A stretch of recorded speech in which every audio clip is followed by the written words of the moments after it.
Welcome, guys, to week 7 debrief. We are officially going into the territory where usually people go insane. How you feeling, Frank? You're on mute. I'm pretty excited. Pretty excited? Very excited. Yeah, yeah.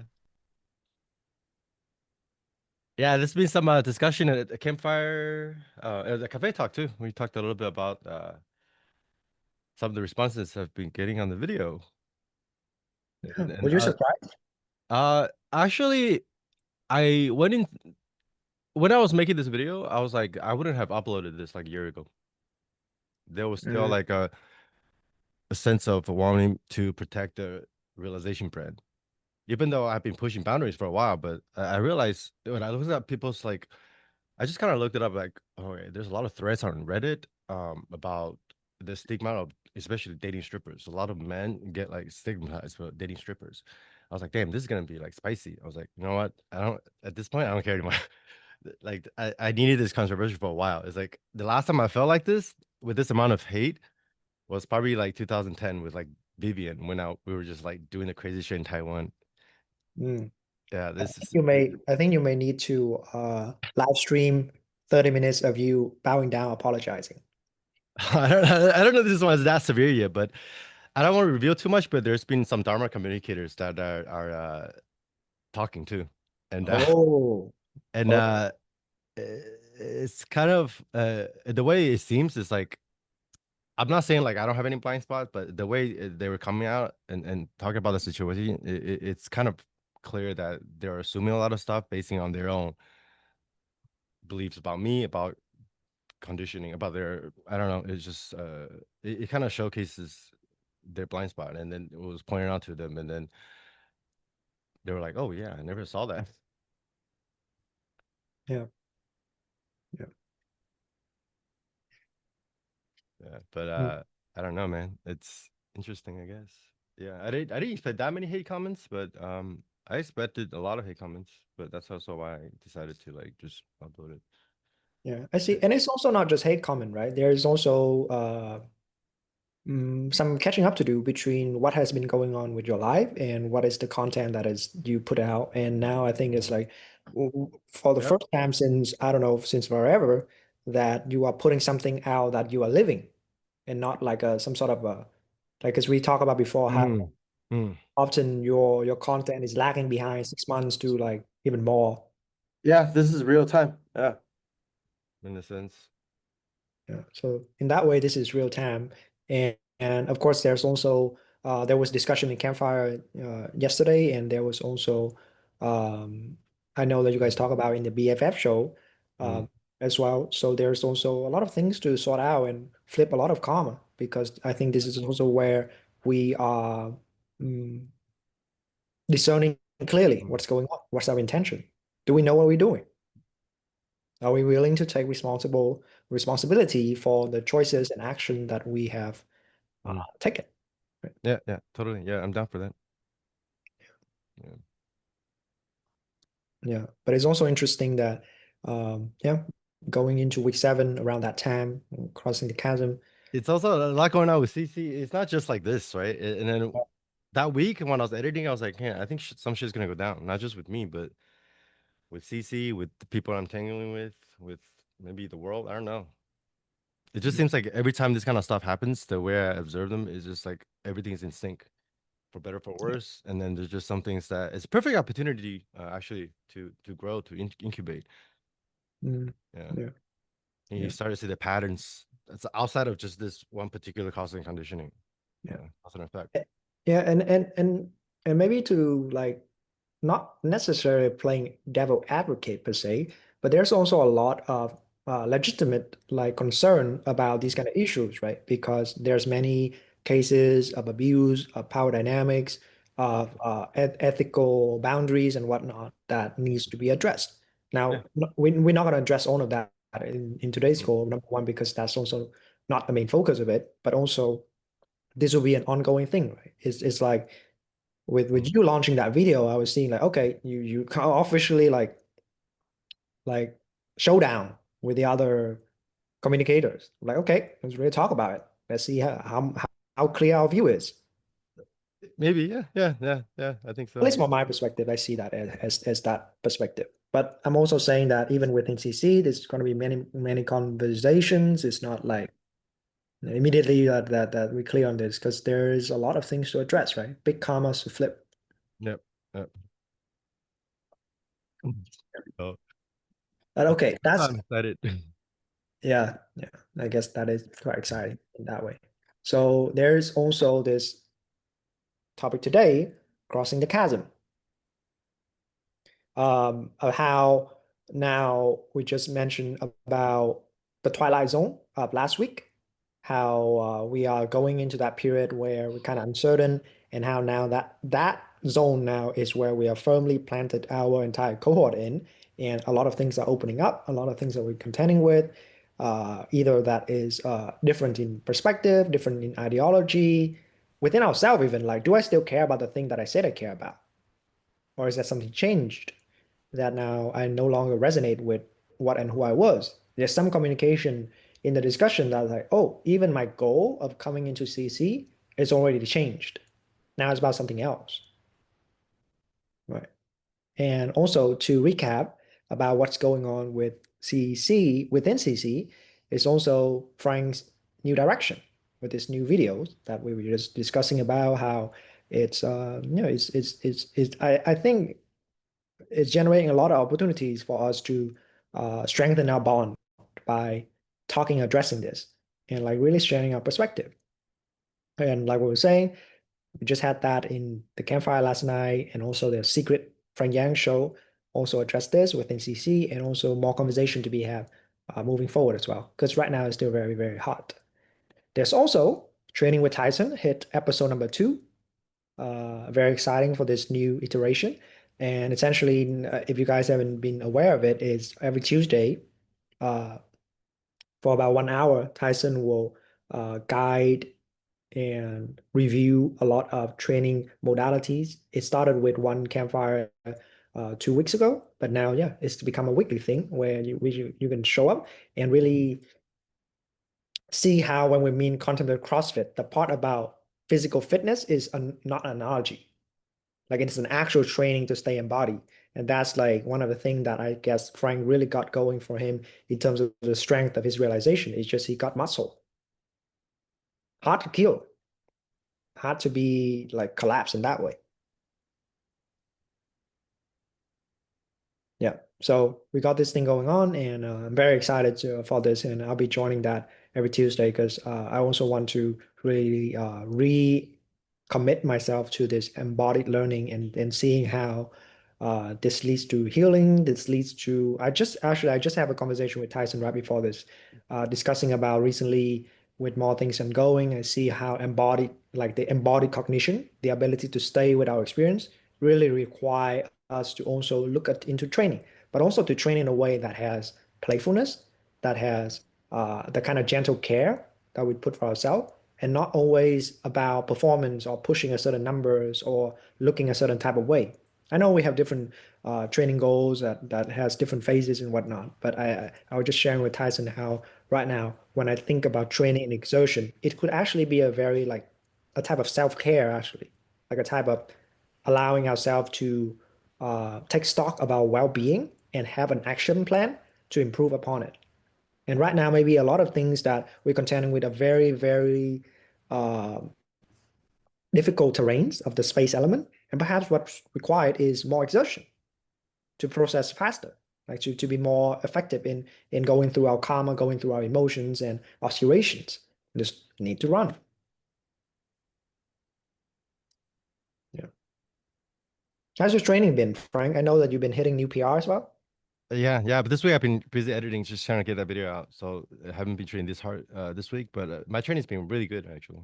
Uh, yeah, I'm hitting PRs not in the same way as before. It's like now I'm considering the form too. Like before, Mhm. I'm just like if half reps, all right, do this much, but now I'm going fully down. And also when I talk about strength down, is not just a particular lift; it's like the whole embodiment.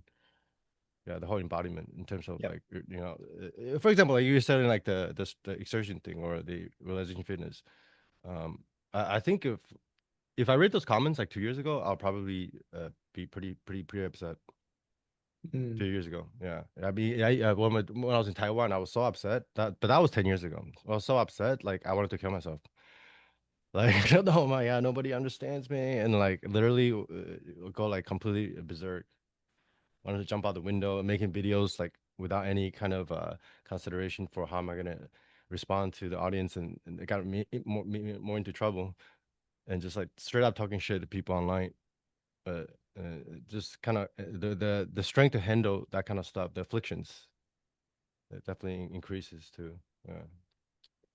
mm, But also the training, this week sits has been really powerful. This entire week actually.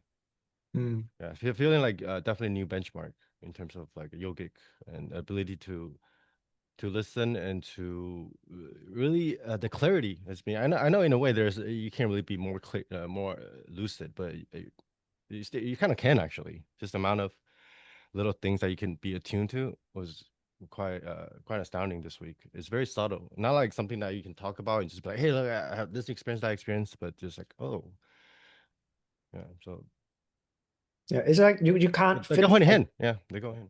can't force fitness progression to be faster, but it can improve over time. Oh, of course, That's yeah, the yeah, point, right? Yeah, like yeah, it's like, oh, you can't bench really, really fast or like really strong in a short period of time, and suddenly you become very strong. No, it's over time. Like the yeah, being grows over time. yeah. And it's like the blocks too. It's like okay, maybe for like 10 years, I haven't really I still lifted, but there wasn't an intention to grow. But now I actually have intention to even at the gym to like, hey, I'm gonna start hitting some PR again. I'm gonna start doing legs again. And start doing like deadlifts again. Yeah, yeah, Yeah, that's because that's also one of the things that you were contending for a while, which is you're saying before cohort 7 start, it's a type of limbo state where you are unsure what you want. But now it's like it's not necessarily about one particular goal, but just mm, about being intentional about our desire. Like, hey, may as well try to get a PR. Like, why not? yeah, yeah, Let me try it. Let me see what happens. yeah, yeah, Yeah, so actually like training with goal, but the goal doesn't become dysfunctional of like an obsessive type of trying to grasp at it. yeah, yeah. And I I agree. think in this particular period, that's why I think physical training could be very helpful because it's very goal and intentional driven in that way. Like otherwise you just be failing around and like just don't really do anything. But you do Mm. have goal in that way. And similarly to contemplative practices, you also can set intention very clearly. Hey, I want to sit with the discomfort in my body today, or hey, I want to sit with that particular difficult topics that I know I have, but I haven't really sit with it. It could Yeah, be yeah, very, very yeah. powerful. Mm. Um, Tyson or Adrian, you guys got any comments on this part? Because I know Adrian also mentioned in training log that I think you're testing out your bounciness again after a long time. Yeah, it, yeah. Just even listening to you talk right now, I was thinking maybe that could be an interesting benchmark. It's just how explosive I can get the body again without breaking it. Because I know there's like it's like a risk thing.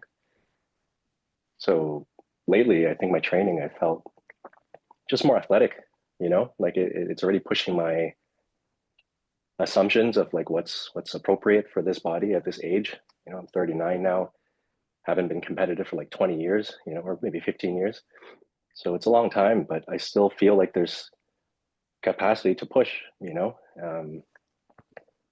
yeah, maybe grabbing the rim like as like a benchmark, like get back Mm. to being able to grab the rim, You said maybe you could dunk dunking. before? You could dunk before. You said? Yeah, I could dunk before like off an alley oop.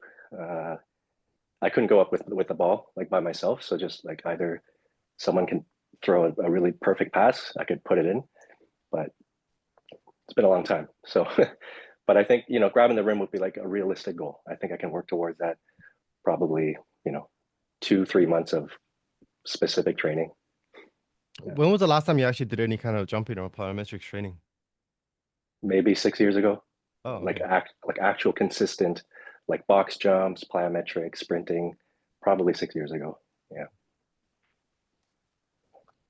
Yeah, we're having a lot of like old retired like warriors coming out of the woodwork trying again. Adam too. is training again for however long previously. Is Mm. actually doing martial arts again, on that. Adam, you there? You want to shout out something about your progress? Or if you guys also having that kind of season right now where yeah, previously this was something that you didn't pay attention to, but now suddenly there's some push to exert again. Yeah, I got a few minutes that I can kind of, can you hear me? Yep. This is probably the longest I've been in the gym in 6 years. Same to Adrian. It's like week 3, and half a week was off because I was sick. But it's feeling good. And kind of similar to Adrian, just kind of pacing. I really think that I'll be in the best shape of my life over 40. I'm 39, almost 40. I was in really good shape in my 20s. There's also relativity, there's the difference between being extremely hardcore and then knowing how to pace. Like I used to say my 18-year-old used to be my 30-year-old, but now I'm like, I don't know, my 40 plus year old version is going to be more balanced, more healed, less injured, and smarter and more wise. So I'll just outwork mentally my younger self. You know? Mm, yeah. But yeah, it's going well. It's going well. Okay. That's, I don't know. That feels pretty heartwarming of seeing these old trainer moving again. Become excited to train again. It's quite lovely, right? But of course, now we're also seeing that there is uh, many challenges remains. We were saying about the Twilight Zone last week about the decision to kind of lean in could potentially feels like a dissolution or like a destruction of who and what you are, and that could be terrifying. That could be your sense of your narrative, like what this life is about.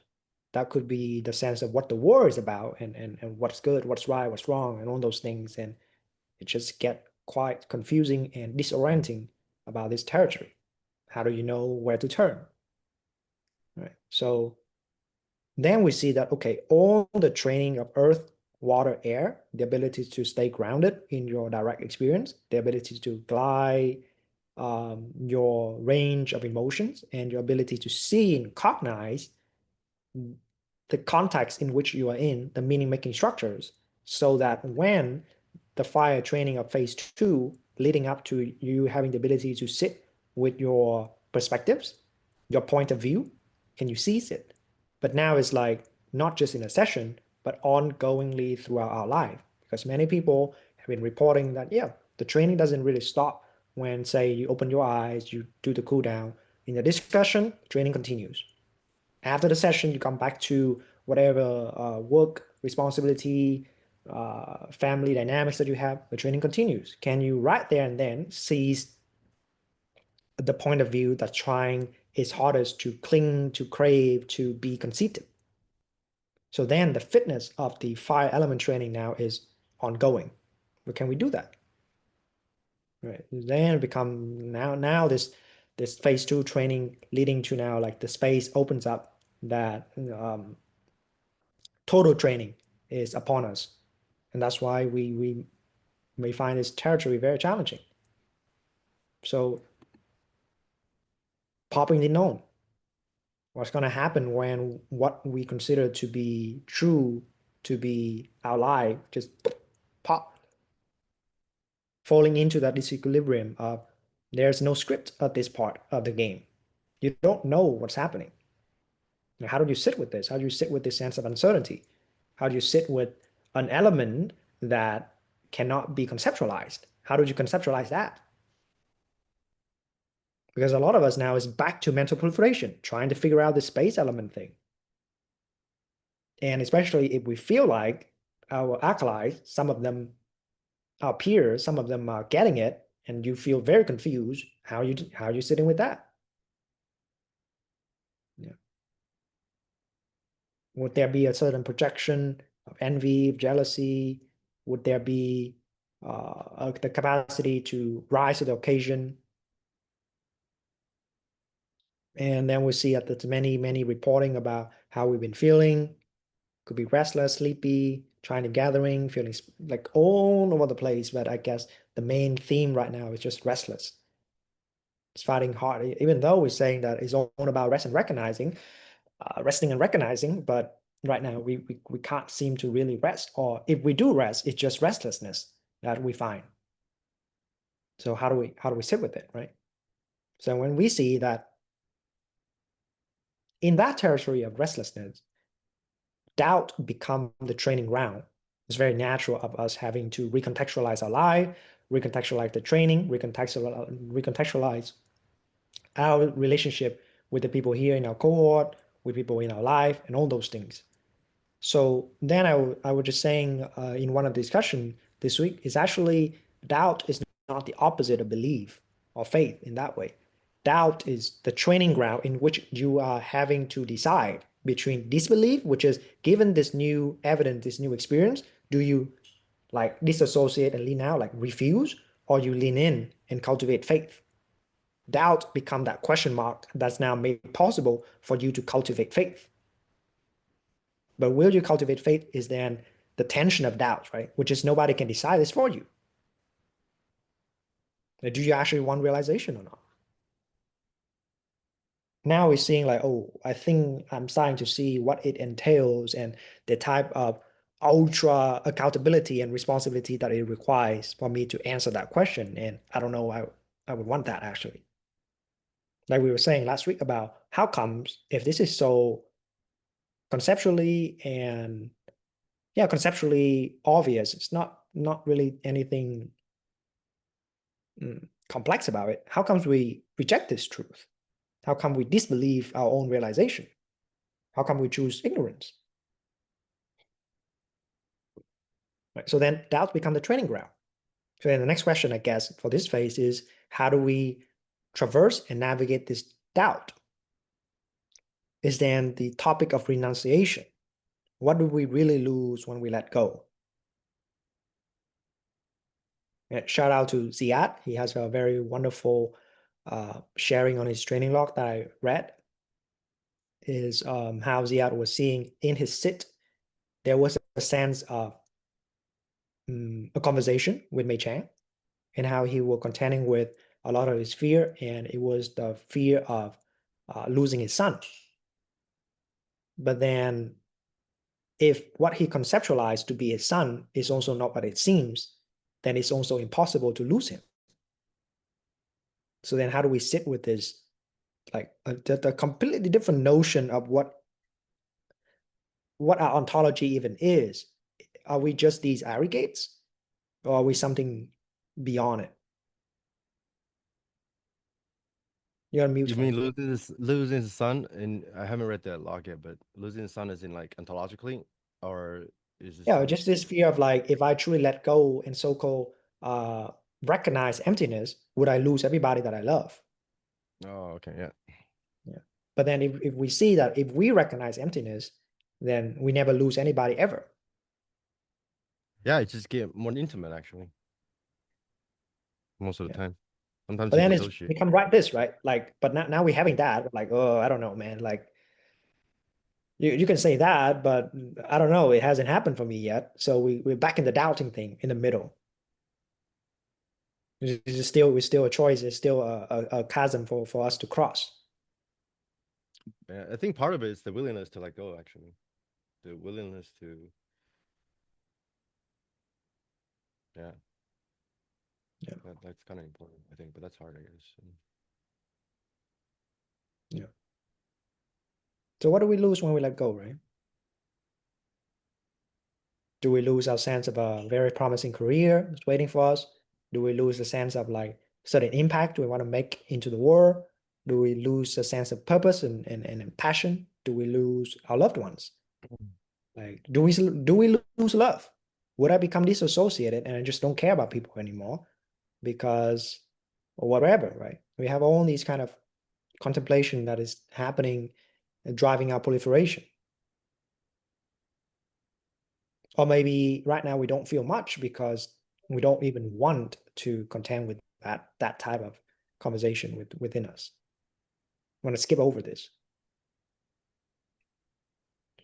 So traversing this chasm, then we see that this doubt thing, it can be categorized into more of the flavor that it comes in. There's one side that is straight up dishonesty. Like we're just saying that like we're not being honest.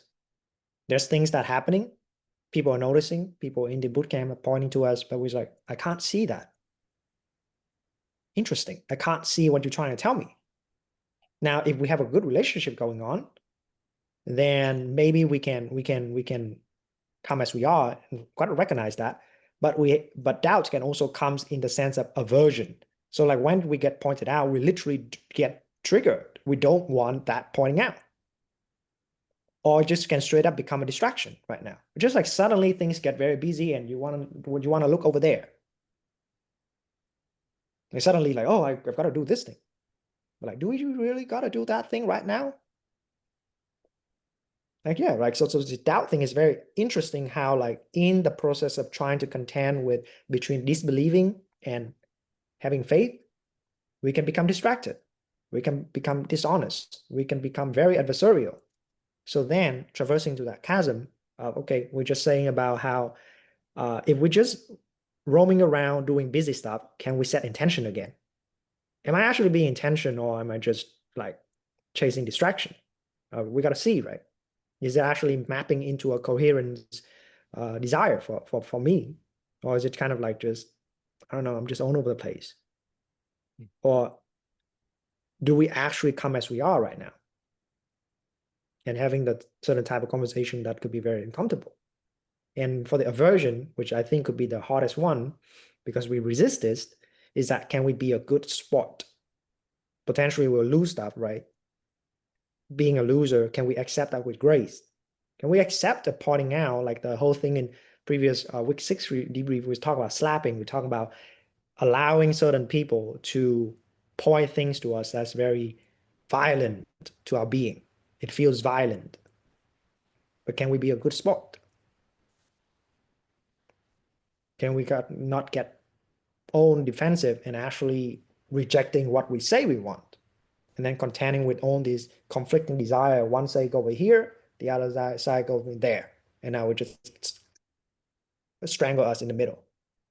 And this being, because then we feel like this being like this, right? Because like one side want to go over here, and then this side like pull it back. And now it just become constipated with this desire. And recognize this entire process to see that, wait a minute, like Mei Chen was just saying yesterday, that this is the time that we can renegotiate a lot of the contracts that is going on with us between the sense of self and life itself. And then seeing this afflictive contracts and how this, in some ways, it's a closed loop, right? But can we see this loop? Is that we can start with, I guess we coming into CC with a type of seeking some sort of relief of our suffering, relief of our sense of not knowing, relief of our loneliness, whatever. But we are unconscious of our context, right? We don't know what's going on. That's why we train. Right? That's why we need to train. And because we are unconscious of the context of the formation of the meaning-making structures, of the narratives that we carry and all those things, we don't see how we're constantly living and choosing ongoing separation. So for an ongoing separation, our emotion, it doesn't flow in a way that it can seize. It's just disorder. It's fight each other. Disorder emotion. It just snap out of line, snap out of line. And from this disorder emotions, we choose sides. We choose say, this side is me, and you are making me mad. So we have conceited identities. And this conceited identities, because it's disorder, because it has that kind of dissatisfactoriness being its base, it want to seek relief. So then it just keep doing this again and again and again.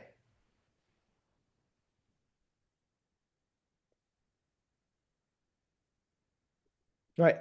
And most of that's why I was saying yesterday in the campfire of like, how do we get people, like not practitioner, not people in CC, not acolytes, but overall, how come people don't recognize this? How come they don't see that they're stuck in a loop?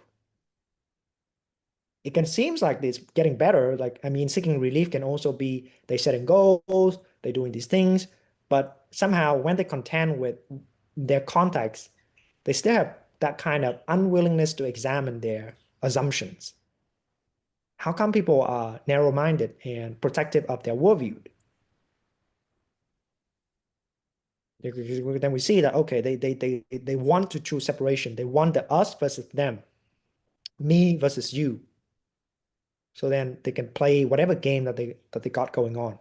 And on the disorder emotions, yeah, sure, they can try to like snap that in line through all the healing trauma work modalities. But even if they do that, they may not be able to go beyond their conceited identity, which is I'm the one who done all the healing work, and now I am healed. The one that was healed was in the past, and now I'm very good. But then now you have to hold that narrative, which is like what Frank was saying at the beginning, like even with realization, there could be a conceited identity of like, I am the realized one, even if we don't verbalize that. But our action still, our conduct still reveal that is the conceitedness. And of course, that with the conceitedness, it leads to further relief. If we actually being successful with that relief, it would cease the conceitedness in the first place.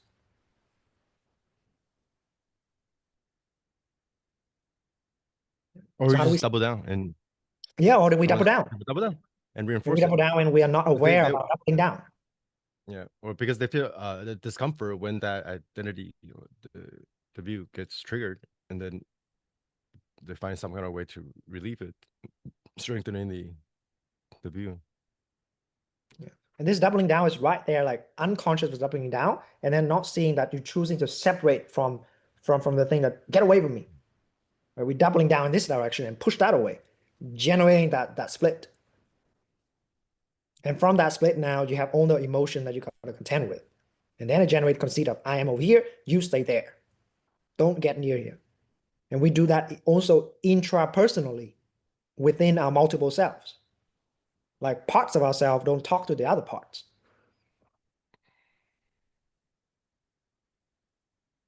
Right? That's why narratively, the fabrication of our memory is all over the place. Sometimes we see that this is how I am.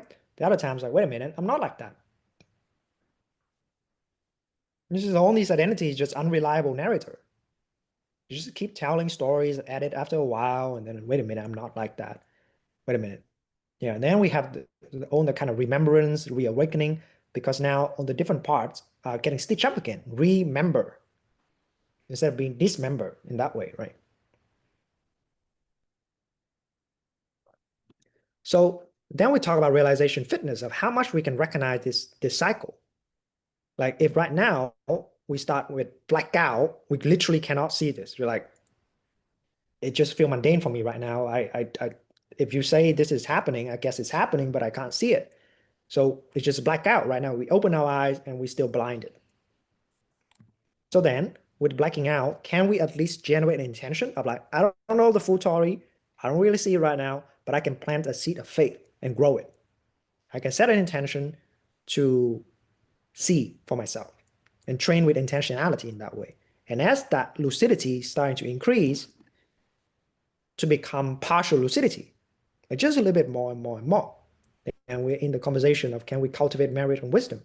Merit here just simply means, can I take accountability for my karma, enable my pressure cooker to cook my own karma so that it doesn't leak to other people? And from that cooking, I see more of my pattern. I recognize who and what I am and generate that insight into wisdom. And just doing that over through all the life circumstances, from all the honest it, in the discussion, at our work, all of that. Just constantly cultivate, cultivate, cultivate. Because the karma still flow, right? And your karma doesn't stop compounding when you like get out of work. It still continue. So our focus here is the realization fitness. Can we have a macro cycle of all this blackout partial lucidity, reach all the way to total lucidity, which is you know exactly what's going on right now, and have even one moment of conscious rebirth, one moment of presence becoming being, or being ceasing into presence, just one moment. And then you black out again, you forget again, which is fine. We just run the cycle of realization fitness and have season and season and season of this. Macro session, macro cycle, micro cycle. One set of this, or the entire bootcamp of this. Yeah, but So then if right now we can't see and our emotions are overwhelming us, can we plant a seed of faith? Can we plant a seed of goodwill? It's just like, okay, let's sort this out. Let's be a good sport about it. I know I am adversarial right now, so I'm gonna flip that and be a good sport. And otherwise, we just kind of like that back and forth, blah, blah, blah, blah, my idea, your idea. Let's duke it out, right? And then nobody is willing to yield.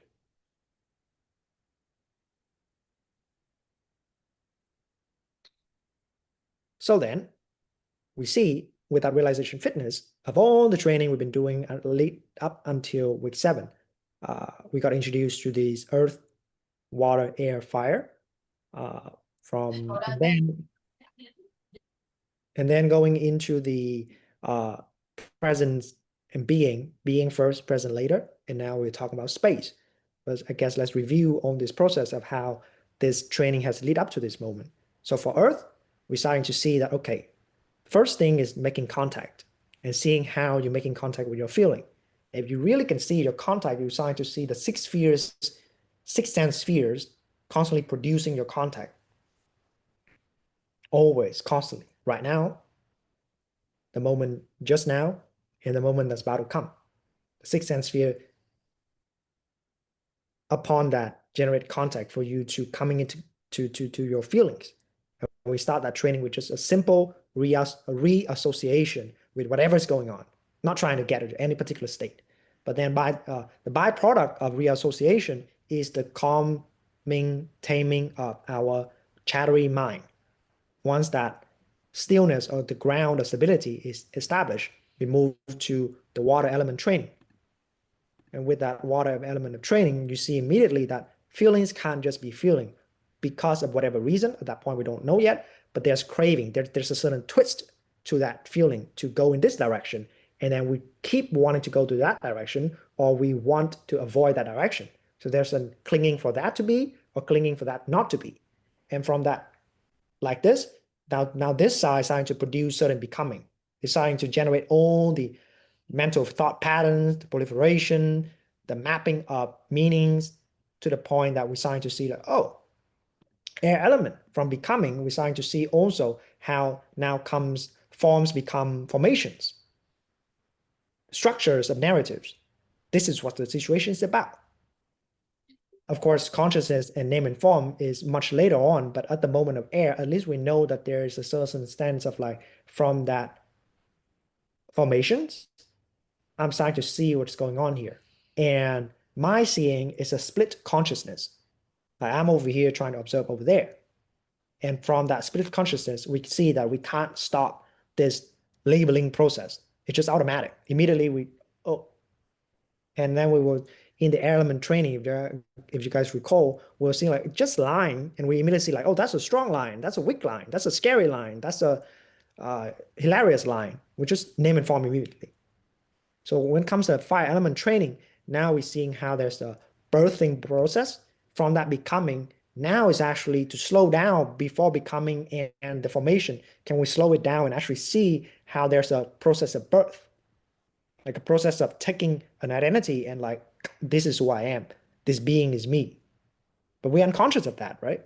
So then there's an ongoing separation on that we were just talking about. And see how now, if we're conscious of that birthing process of how coming into a perspective, making that perspective into a substantial ground for us to embody this moment as a self. And then the next thing is, can you see that birth cease? Can you see the entropic force? That birth is constantly arise and also constantly passing away, contending with death. And now, do you see this entire process that there's a blind spot that for whatever reason you just want to avoid, wanting to avoid? Ignorance itself. Do not want to see this process for whatever reason. So I guess now, if we're seeing this more and more clearly, then the contemplation I've been having, and I would like to invite you guys to participate in that, is that what is the desire that drives this entire wheel for you?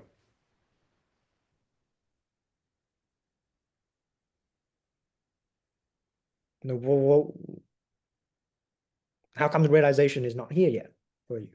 Or if it's here for you, how did that happen?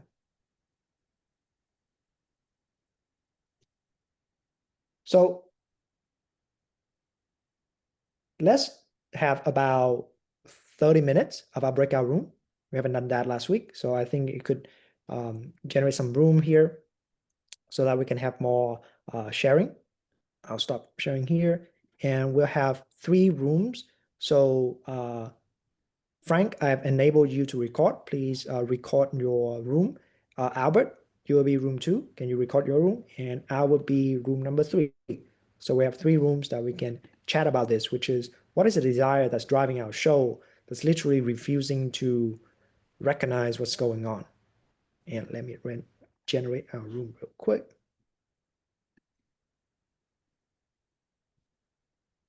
So 1, 2, 3, right?